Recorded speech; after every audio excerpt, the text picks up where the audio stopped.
আজি এজন আমি ডাঙৰ আমাৰ অসমৰ অভিনেতাক আমি লগ ধৰিবলৈ আহিছোঁ। এই আমাৰ মহিম খুৰা।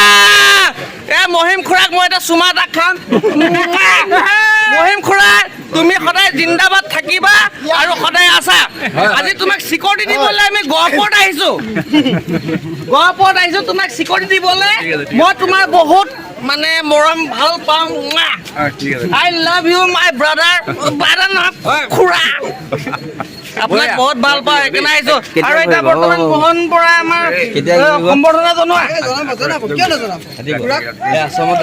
এই আমাৰ গহপুৰ ষ্টেচনত আমাক সম্বৰ্ধনা জনাইছে মোহন বৰাই মহিম বৰাক। কৃষ্ণ, আপুনি ভালকে থাকিব দেই।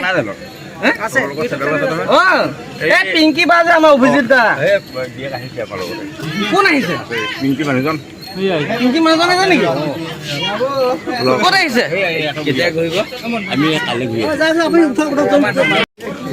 এইজনে মাৰা কৈ আছে, মাৰি দিছো আৰু দেই। মাৰিছো ইয়াৰ পৰা হৈ যাব, ইয়াৰ পৰা ফটো হৈ যাব। চবে এনেকা কৰি দিয়া। য়েছ, তাৰপিছত এনেকুৱা এটা কৰা, এনেকুৱা মানে মহিম খুৰা আমাৰ মুতিব লাগিছে বৰ্তমান। গৈ এটা ভিতৰত গৈ মুতিবগে। Bye bye.